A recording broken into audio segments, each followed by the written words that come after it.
छठ पर्व या छठ पूजा कार्तिक शुक्ल षष्ठी को मनाया जाने वाला लोक पर्व है। इसे सूर्य षष्ठी के नाम से भी जाना जाता है। यह पर्व दिवाली के 6 दिन बाद मनाया जाता है। यह पर्व मुख्य रूप से उत्तर भारत के राज्य बिहार, झारखंड और पूर्वी उत्तर प्रदेश में बड़े ही धूमधाम से मनाया जाता है। छठ पूजा में सूर्य देव और छठी मैया की पूजा व उन्हें अर्घ्य देने का विधान है।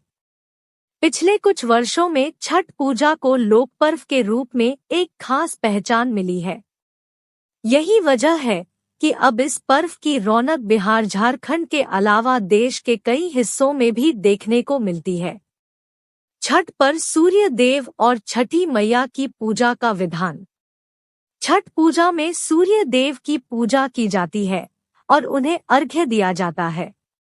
सूर्य प्रत्यक्ष रूप में दिखाई देने वाले देवता है, जो पृथ्वी पर सभी प्राणियों के जीवन का आधार है। सूर्य देव के साथ साथ छठ पर छठी मैया की पूजा का भी विधान है। पौराणिक मान्यता के अनुसार छठी मैया या षष्ठी माता संतानों की रक्षा करती है और उन्हें दीर्घायु प्रदान करती है। शास्त्रों में षष्ठी देवी को ब्रह्मा जी की मानस पुत्री भी कहा गया है। पुराणों में इन्हें मां कात्यायनी भी कहा गया है, जिनकी पूजा नवरात्रि में षष्ठी तिथि पर होती है।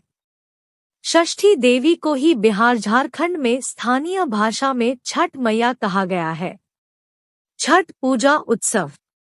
छठ पूजा 4 दिनों तक चलने वाला लोक पर्व है। यह 4 दिवसीय उत्सव है, जिसकी शुरुआत कार्तिक शुक्ल चतुर्थी से होती है और कार्तिक शुक्ल सप्तमी को इस पर्व का समापन होता है। इस वर्ष छठ पूजा 30 अक्टूबर को है। नहाए खाए पहला दिन 28 अक्टूबर 2022 शुक्रवार। नहाए खाए यह छठ पूजा का पहला दिन है। नहाए खाए से मतलब है कि इस दिन स्नान के बाद घर की साफ सफाई की जाती है और मन को तामसिक प्रवृत्ति से बचाने के लिए शाकाहारी भोजन किया जाता है। खरना दूसरा दिन 29 अक्टूबर 2022 शनिवार। खरना छठ पूजा का दूसरा दिन है। खरना का मतलब पूरे दिन के उपवास से है। इस दिन व्रत रखने वाला व्यक्ति जल की एक बूंद तक ग्रहण नहीं करता है। संध्या के समय गुड़ की खीर, घी लगी हुई रोटी और फलों का सेवन करती है। साथ ही घर के बाकी सदस्यों को इसे प्रसाद के तौर पर दिया जाता है। संध्या अर्घ्य तीसरा दिन 30 अक्टूबर 2022 रविवार। छठ पर्व के तीसरे दिन कार्तिक शुक्ल षष्ठी को संध्या के समय सूर्य देव को अर्घ्य दिया जाता है। शाम को बांस की टोकरी में फलों, ठेकुआ, चावल के लड्डू आदि से अर्घ्य का सूप सजाया जाता है, जिसके बाद व्रती अपने परिवार के साथ सूर्य को अर्घ्य देती है।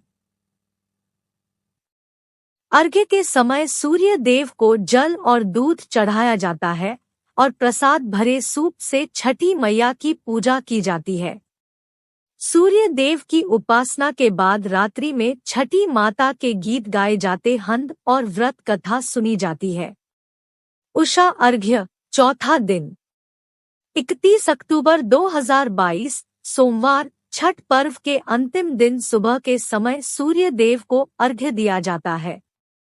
इस दिन सुबह सूर्योदय से पहले नदी के घाट पर पहुंचकर उगते सूर्य को अर्घ्य देते हैं।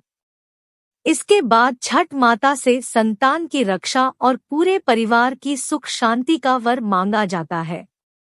पूजा के बाद व्रती कच्चे दूध का शरबत पीकर और थोड़ा प्रसाद खाकर व्रत को पूरा करती है, जिसे पारण या परना कहा जाता है। छठ पूजा विधि। छठ पूजा से पहले निम्न सामग्री जुटा ले और फिर सूर्य देव को विधि विधान से अर्घ्य दे। बांस की 3 बड़ी टोकरी, बांस या पीतल के बने 3 सूप, थाली, दूध और ग्लास। चावल, लाल सिंदूर, दीपक, नारियल, हल्दी, गन्ना, सुथनी, सब्जी और शकरकंदी। नाशपाती, बड़ा नींबू, शहद, पान, साबुत सुपारी, कैराव, कपूर, चंदन और मिठाई।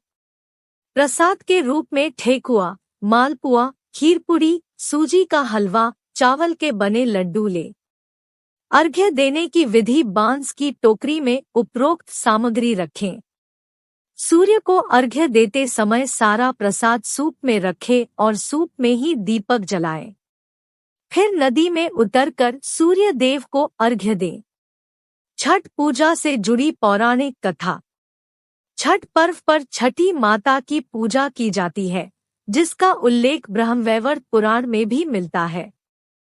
एक कथा के अनुसार प्रथम मनु स्वयंभुव के पुत्र राजा प्रियव्रत को कोई संतान नहीं थी।